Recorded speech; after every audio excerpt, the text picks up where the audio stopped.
A few moments later.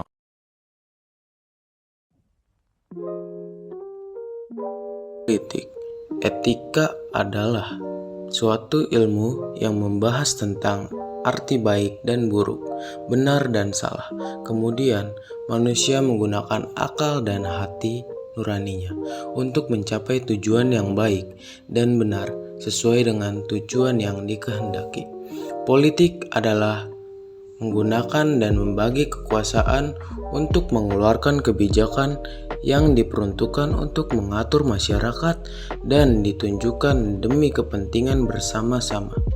Etika politik adalah sebuah etika yang memberikan status baik atau buruk, benar atau salah, maupun pantas atau tidak pantas perbuatan seseorang atau sekelompok orang dalam mendapatkan jabatan politik.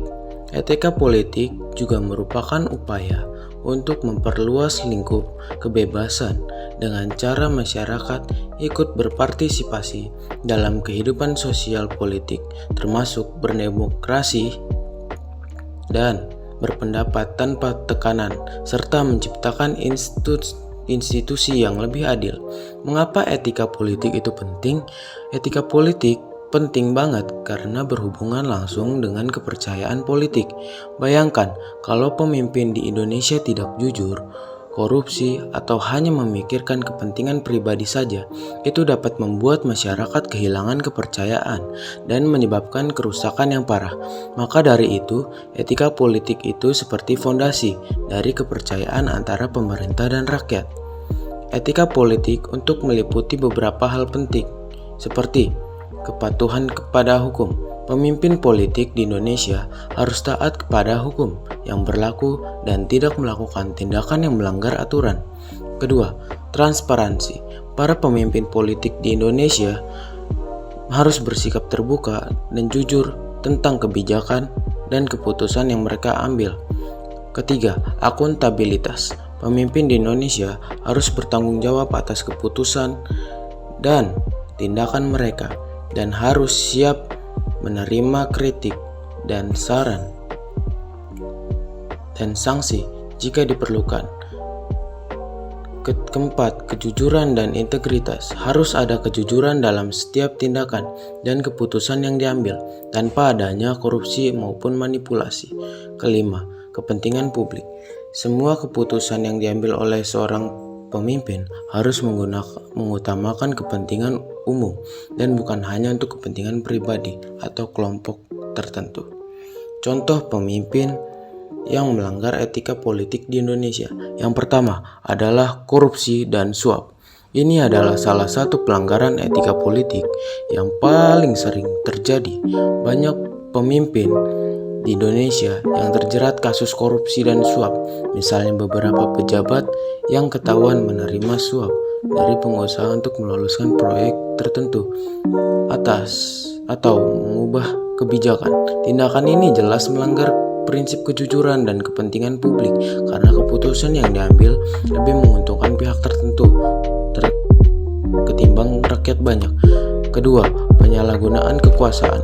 Terkadang pemimpin juga suka menyalahgunakan kekuasaan mereka, misalnya menggunakan posisi mereka untuk kepentingan pribadi atau untuk menekan lawan politik. Ini jelas merugikan masyarakat dan melanggar prinsip akuntabilitas. Ketiga, pelanggaran terhadap hak asasi manusia. Beberapa pemimpin juga terlibat dalam pelanggaran hak asasi manusia seperti penangkapan sewenang-wenang, kekerasan atau penindasan terhadap kelompok tertentu. Keempat, kampanye negatif dan fitnah.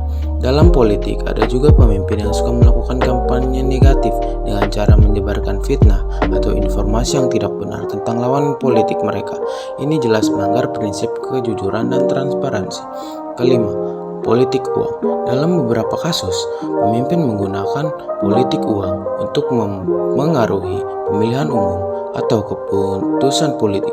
Mereka memberikan uang atau barang kepada pemilih agar memilih mereka atau mendukung kebijakan tertentu.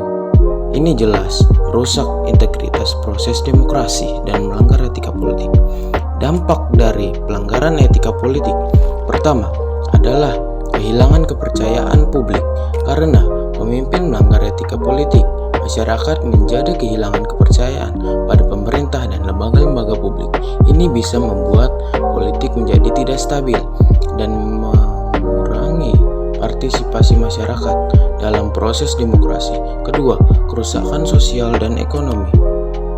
Korupsi dan penyalahgunaan kekuasaan bisa menyebabkan kerusakan ekonomi seperti penurunan kualitas layanan publik atau pemborosan anggaran negara. Ini tentu berdampak buruk pada kesejahteraan masyarakat. Ketiga, ada konflik sosial.